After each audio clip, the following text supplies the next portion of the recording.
welcome back, family.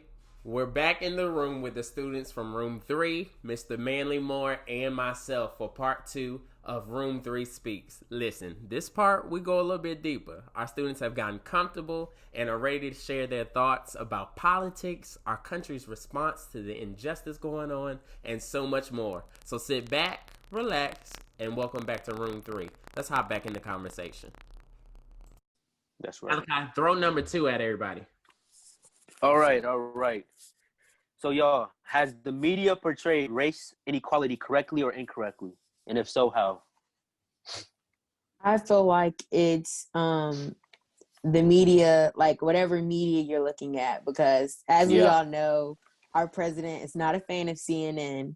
Nope. And has endorsed like Fox News. He really appreciates that station. So I mean, I guess it depends on the station that you tune into. There are some news channels that, you know, display unbiased opinions when they when it comes to news, and they make it clear, just like state facts, and they don't side with politics, you know, stuff like that. So I feel like it all depends in the media that you're tuned into, because you can find anything. I'm telling you, you can find a point to prove anything. You can find a point that can prove that Trump loves the African American community, but then you can find something else that shows that he's totally against it. The same with Biden, and it's the same way that you can interpret what they say and make it fit into your scenario, the scenario you want it to fit in, just by twisting their words, or even you don't even have to twist their words, saying what they say but applying it to a different situation. So I feel like it's just, you know, it's a lot bigger than just what the media is saying, you know. That was well said. That was well said. And how I see it is like they're gonna run out of funds at one point. And they need a lot of funds for their car, for their supplies, for their dogs, for them. Right. I just don't think it's a good idea. I mean, maybe like cut their funds a little bit, but not defund them all the way. I have a question. Go ahead. I have a question. What does well, to you, what does defund the police mean? I'm sorry. Someone just called me. Can y'all hear me? Yes. Yeah. Okay. I think it means like they'll cut their funds and then they'll have to use the funds they already have. I think it means like they'll run out of funds at one point, and then what are they gonna do? They're gonna be like a nonprofit, and then it's gonna they're gonna run out of cops. Okay. And what are we gonna do after that? Right. Can I say something about that, actually? So I spoke with Chief Yanero, the Jacksonville Police Department, and I was speaking with him about that. And I feel like a lot of people have the wrong idea of what defund the police means. So if you guys look at Jacksonville, we have not had a lot. You don't usually hear a lot about a person getting shot by a police officer in Jacksonville. Nope. But you also don't see a lot of county, or not a lot of cities, doing what Jacksonville does, like a national night out. A lot of us, I know a lot of people, if you go to Jacksonville, we all love our SRO. Everyone loves him, you know? Yes. He's an amazing person. Sweet. So I was talking to him, and I was like, he was like, Chief Yanero was like, what can we do to change this? And I was like, honestly, it's more than just policing. It's building relationships with people. And as far as defunding the police, I feel like it's not just taking money from them, you know, it's making sure we're putting the money in the right areas. Because I feel like if you take a low income area and you put a facility where there could be like a basketball or something like that, that's going to keep children off the streets. So then, you know, it won't be another child that's going to the prison pipeline system. It'll be, you know, who knows? It could be the next doctor, the next lawyer. And I feel like it's just a matter of doing that, not just, you know, taking the money directly from the police force, as much as even using community officers that can help reach out to students, talk to kids, make them not feel threatened by the police to where they have to be scared if they encounter them in public, making sure that people know how to react and how to interact with the police, you know? Right. So I don't think it's just, you know, cutting back on their funds. I also think, I feel like they should redirect some of their funds to better training. Because I think how they're trained, it's just some of the stuff that cops are doing are just too much. I feel like they need to be trained better. Yeah. But I agree with what you're saying. I think that's great. But there's also some people that say we should get rid of cops all the way, and I can't agree with that. I completely agree with what can't you do say. that. No. What you're saying, Natalie, especially considering going and looking into training, because so many altercations that end in fatal incidents with the police happen with individuals who suffer from mental illness, and some of the police officers are unsure and unaware on how to handle these situations. So that is a big problem. And you know, I feel like mental health awareness is something that needs to be normalized and not looked at, you know, sideways and such. Right. It's going to be like, if they defunded it, like, just let's just say in a world like we just said, no more police. It's going to be somebody that rises up and be like, I'm going to stand guard for the city. It's people even now. That's how like a lot of stuff has been happening, because people have been standing up and stepping out of their roles inappropriately. Old dude at the protest that brought the gun out there. It's inappropriate. It's very inappropriate, and they think they're right, but they're not walking in morals or laws that are needed to follow. If that makes sense. Right. But we were having a conversation last week, and everything y'all said, I said too. Is like, okay, when we talk about defunding the police, what are we going to do with those? Yeah, you said that. Mm-hmm. Because if it's not to better training, if it's not to education, if I'm not mistaken, there is more funding for the police than there are for school systems. Mm-hmm. That is the problem.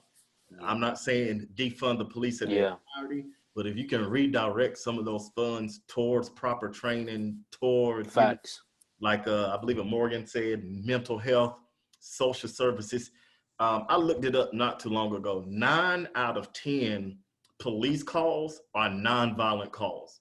9 out of 10 police calls are nonviolent calls. You know, the majority of police calls that they receive have to deal with mental health. Right. Have to deal with mental health. And we think about it. My wife, who is a social worker, and who was a social worker who actually had to do house visits and stuff like that. You know, the joke is that, you know, social workers go and handle mental health with nothing but an ink pen and a notebook, while our police go into the situation with guns, tasers, mace, handcuffs, knives, you know, all of that. So it's also about everything that y'all just said. I agree with. Like, I'm not saying defund the police in the entirety, but we will do well to reallocate, redirect those funds towards mental health training, education, etc. Yeah. Second part, y'all. Second part. Is kneeling during the national anthem disrespectful to our military? Come on, Coop. Come on, Coop. Well, okay. Come on, Coop. Don't lag. I think in some points it is. I can understand why. I can understand why some people do it. Particularly me, I wouldn't do it. But same. At the same time, like, okay, so whenever Kaepernick did it, right? I didn't understand exactly why he did it until all the other stories came out, and then he was talking about his parts about why he did it. Right.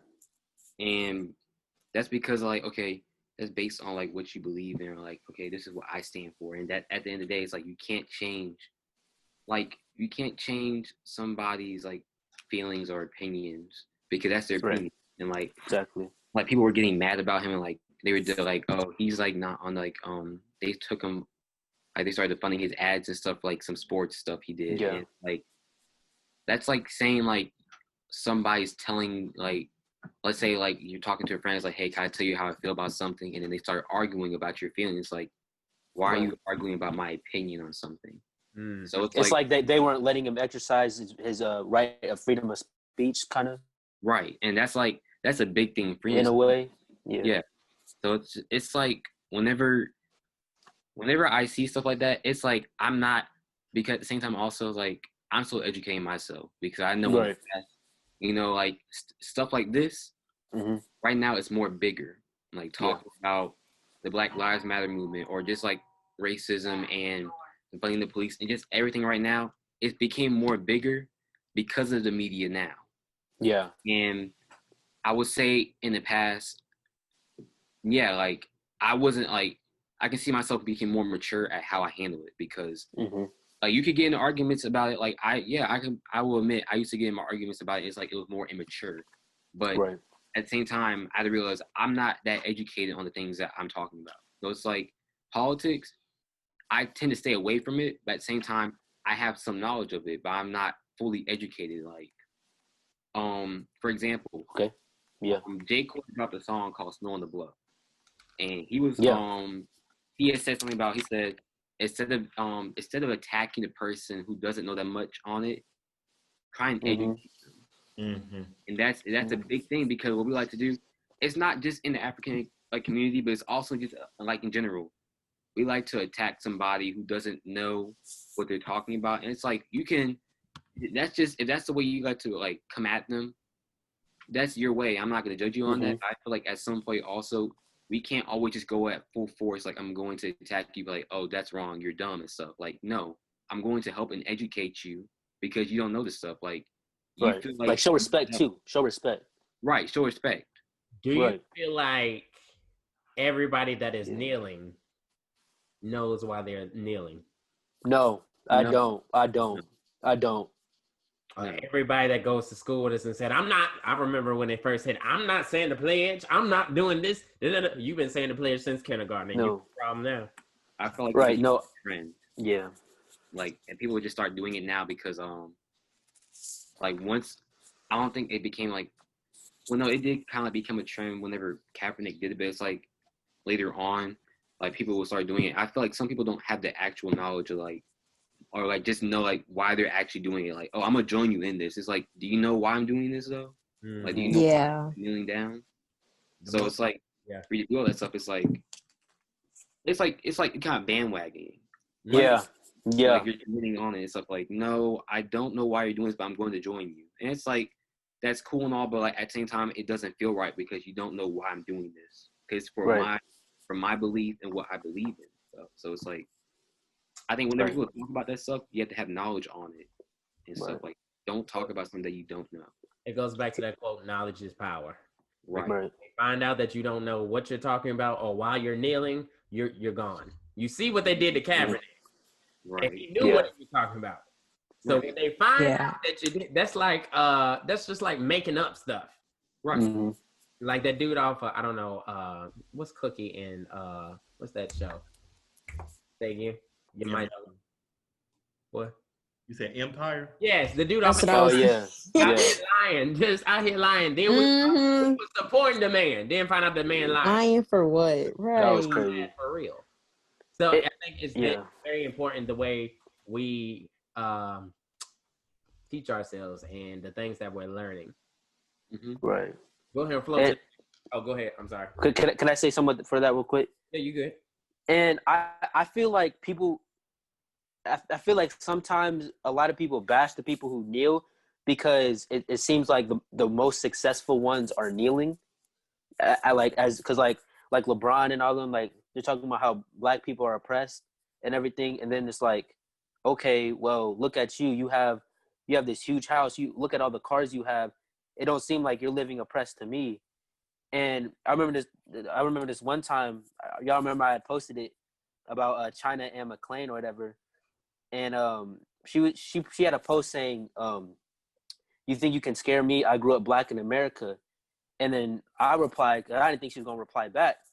You know, I just replied just to reply because I just felt like I needed to do it. And she said, and I said, "Well, you've shown that black people can make it in America." And then she replied with, "You're right." So, and I told this to Mr. Johnson. I said, "We know there is racial inequality, and there has been, but we can't forget that things are getting better. Things are getting better, and things have gotten better, not just for Black Americans, but for all Americans. So if you're gonna kneel, I feel like I just don't feel like people who are like really rich and really successful and like who are not oppressed should kneel. That's just me. That's what I think. Can I say something? Oh, go ahead. Yes. Go ahead. Go ahead. I'm gonna let Morgan. Okay, so I completely get where you're coming from, Malachi, because it's like you have all this money, like you have a big house, all these nice cars, like what are you complaining for? But I feel like at the end of the day, it's not just them that they're thinking about. They're thinking about they have other family, like people, they have family that might not be known, like people that we might not know that's their family that might not be doing as well as them and stuff, that are struggling, that are going through things. And then I also feel like whenever it's people like I'm gonna use Tyler Perry for example, it seems like whenever something big goes down in the Black community, everyone's turned to that one person as like their Black Jesus or something. Like, we need you to, this is your time that you should be speaking out against this. So I feel like LeBron James is just in a position, LeBron James along with Colin Kaepernick and all these other these idols, you know, these African American idols are being looked at and they're in the spotlight right now. And it's like, this, you're supposed to be speaking on this. It doesn't matter. It's like at this point, it doesn't matter if they're educated on it or not. They're just speaking on it because they're being looked at in a light that's so broad that they have everyone's attention. So it's like they have nothing else to do but speak on it at this point. And it's just like, it's just, you know what I mean? Like I get where you're coming from completely. It's like, what struggle are you going through right now to where you feel oppressed? Come on now. You have all these cars, all this money, like life's great for you. Like, you don't know what a normal person's going through. So I get completely what you mean. I know exactly what you're talking about, but at the same time, I feel like it's not just how their life is going, but the lives of their supporters and all that stuff. You know? Yeah, I understand. More. Once again, Morgan summed it up. I want to add. Can I add? I would say that I'm also gonna push back on what Malachi said, but Morgan said it right. It's not just for them. Right. It's as a whole. I don't know. You all probably didn't read about this in your history classes, but when Hitler, they hosted the Olympics in Germany, and y'all have probably seen the picture of the two Black guys on stage with their fists raised. Right? Certainly, because they were there, it didn't seem like they were doing anything, but they knew back home life was different. LeBron may not live in the hood, but he knows what's going on in the hood. Kaepernick doesn't live in the hood, but he knows that makes sense. The reality for his people who don't have a voice, who don't have a platform, he took that as an opportunity to take up what they couldn't and let their voices be known. And he was effective in doing so. Even though the pushback has been a lot of negativity, it has brought these issues to the table.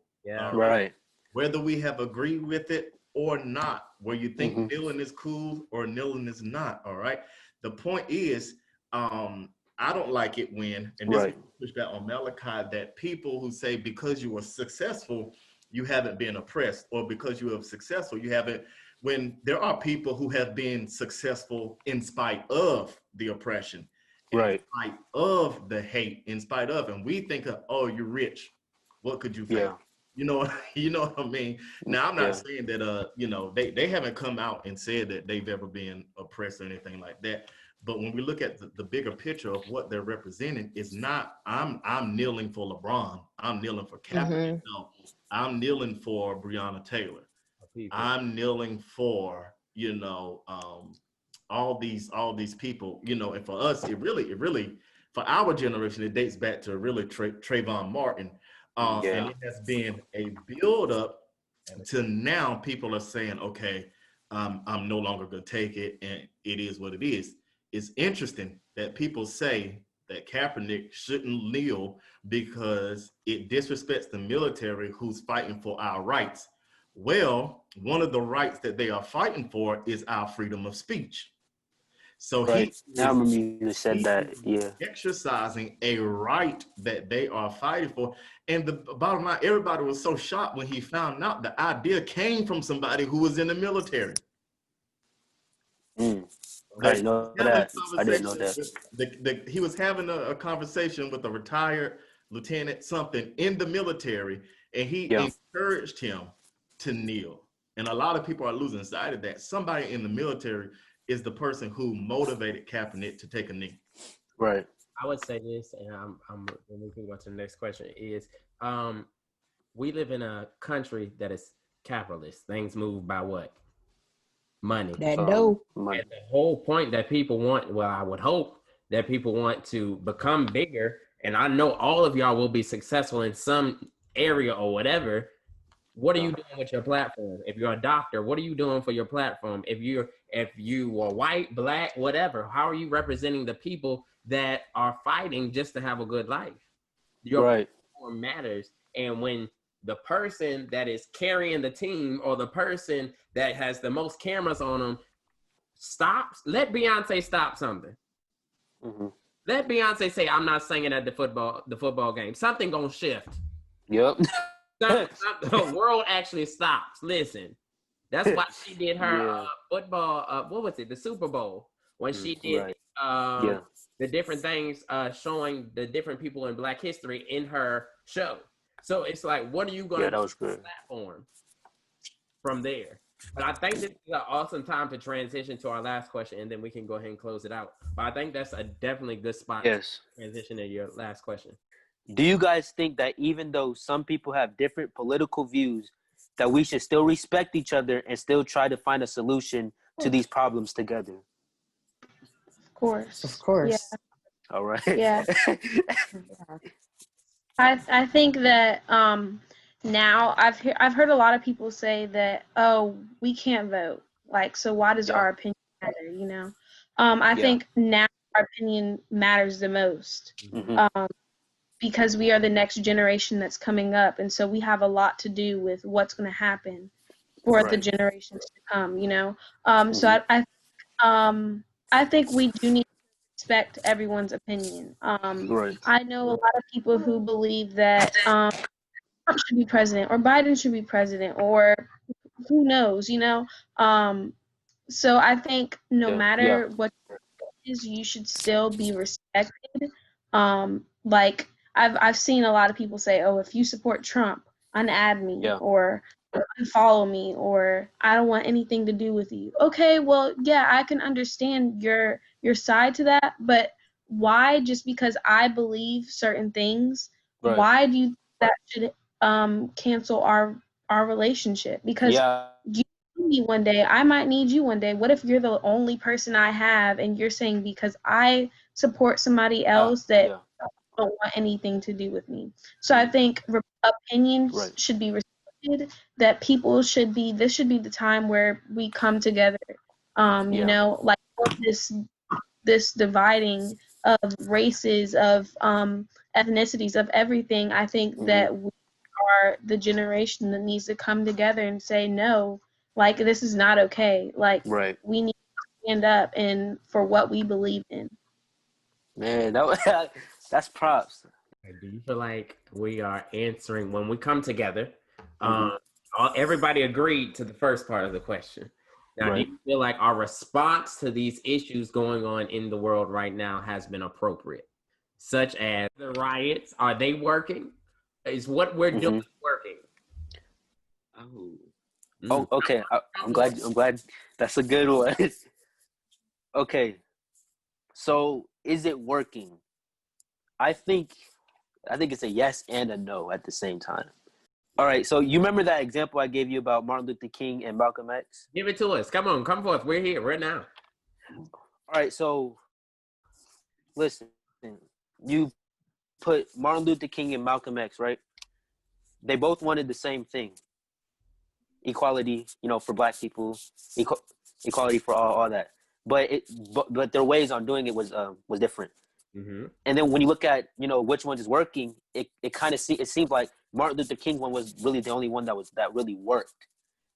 Malcolm X was recognized, but it seemed like Martin Luther King's ways and, you know, his policies, it worked because it brought, you know, real actual change.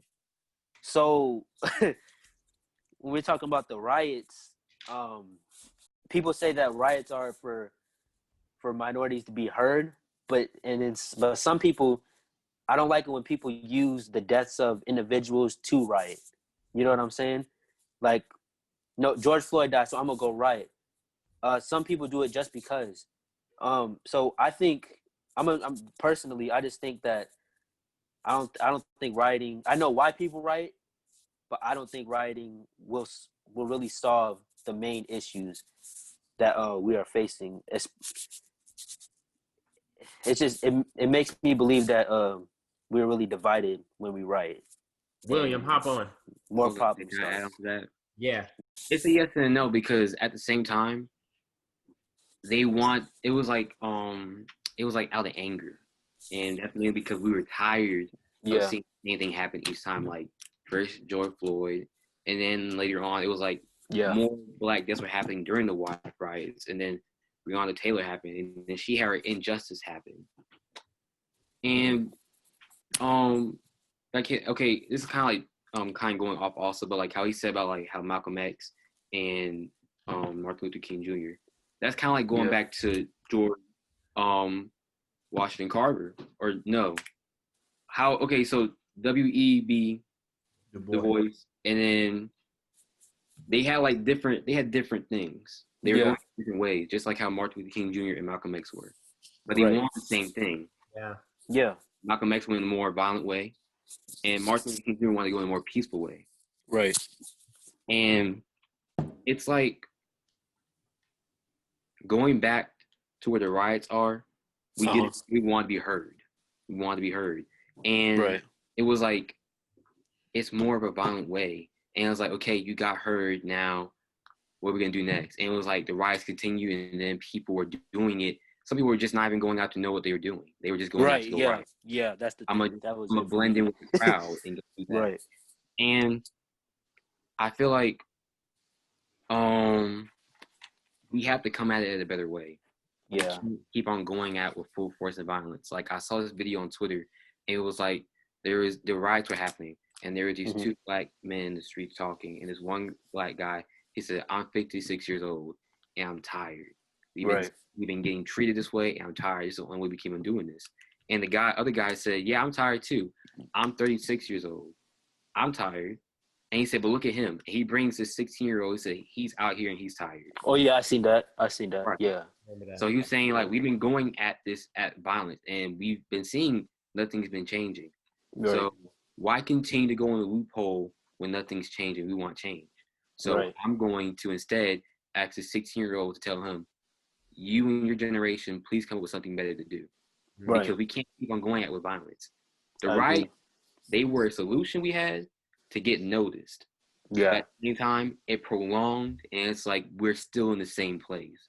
So we need to go a better way, all come together and figure out something better. I agree. Last one, Natalie. So I do have something to add to that. As American citizens, we have the right to peacefully protest. Mm-hmm. But I think everyone, y'all have the right to protest, and everyone has a right to protest. But rioting, I understand you want to be heard, but burning down buildings and looting and just destruction, I understand, but that's too much. Right. You know what I mean? Like also like there's just like burning down like random buildings and taking out of like, did you see the Target in Minneapolis? That was, I feel like that was just uncalled for. I feel like it should have stayed peaceful. It should stay peaceful. But the writing, I don't know. Right. I feel like a lot of people are saying, going back to the question that happened before this, even when the protest is peaceful, people still saying we shouldn't do it at all. Mm. Case in point, Colin Kaepernick. Yeah. He's not destroying anything. Mm-hmm. He's not, looting. He's not burning down buildings. And yet still, it's not good enough. Dr. King, Martin Luther King, says that rioting is the voice of the unheard. Yeah, he did. Like their voices aren't being heard, they're gonna turn to violence. My issue is, am I pushing for riots and violence? No, I'm not. But my issue is, since people complain about disrespecting the American flag because of its history, we would be blind to not say that America has accomplished a lot through violence. I mean, from America's founding, from the founding of America, wars and stuff, the Indians, the Trail of Tears. All right, America has accomplished a lot through violence. Right. Now, when a minority people want to use that same violence to push their agenda, to push their purpose, it becomes a problem. Am I condoning it? No, but I can understand why. Am I out there rioting and looting? Heck no. You know, I'm not, I'll never say never, but I won't go out there. I believe that there are better ways and better options, but at the same time, it's like William was saying, people are tired. People, whether it happened to them or not, people are tired of seeing their neighbor, brother, sister, mother being treated a certain way. And like me and Ronnie's generation say, we're not our grandparents. Like we're not them days of just sitting in silent protest. Those days are over. But I find it ironic that I am not for destroying buildings. I'm not for looting. Right. But let's look at it like this. We're upset because people are crying out more for buildings than they are for bodies. People being shot by the cop, whether you justify the use of deadly force or not. The point is, people are being shot by cops. And we're saying the buildings. Well, if we say the bodies, then the buildings wouldn't be a problem. Buildings Preach. Would be an issue. It's like, people are saying, but that's somebody's hard-earned money that they use to start their business. Well, I use my hard-earned money to raise my child. I use my hard-earned money they may not have turned out to be the perfect citizen, but I try my best. And while you're upset over the building, I'm upset over my body or my child's body. Can I add something to what you said, Mr. Moore? Absolutely.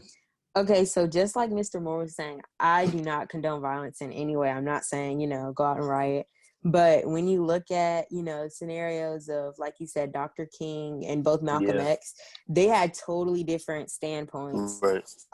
They both, wanted to achieve the same goal. But Malcolm X was more of the one that was saying, like, go enlist in the Black Panther Party, go make sure you get your rifles, walk around with your rifles, which was a big statement. That was a big statement, Especially that. In that era, that was huge. And then, Dr. King was more of the, pray about it, peaceful protest. But then people, you look back at them now, and they both ended up the same way. They both ended up getting assassinated. Dr. King, he everything that he was doing, he went about it the right way. While Malcolm X, he went about it in a different manner. But, you see they both ended up being killed. So I feel like now people are just at the point where they're just like, if I'm gonna go out, I'm going out with a bang, I'm gonna make sure that I'm heard, and it had my voice has to be heard, no matter that means by all means. So I feel like people are just tired. I feel like people some people do have the wrong idea and are doing it for the wrong reasons, but I feel like the people that are doing it for the right reasons are being heard, because look at all these, look at what is done. They were talking about it at the debate. Without the buildings being destroyed, that would have been swept underneath the rug.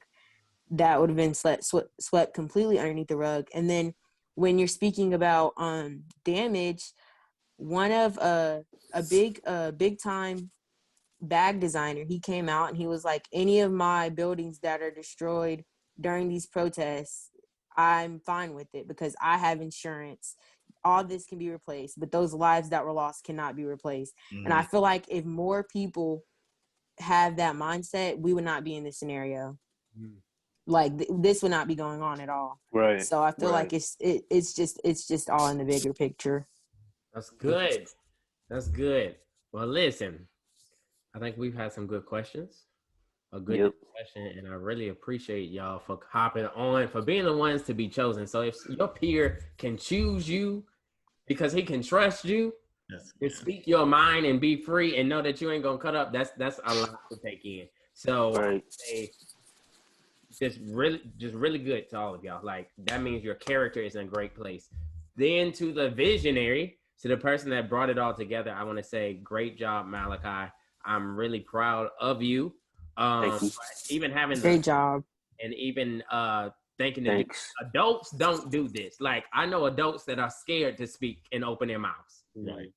So please, and if y'all need anything from tonight, be able to express your opinions without damaging somebody else's opinions, somebody else's character. Right. If it's fact and if it's truth, they will squirm inside themselves and won't have to have you come at their neck. Does that make sense? Yeah. If it's truth, truth will cut when it needs to without you having to be aggressive. So I really appreciate y'all for being noble and great. Everything changes.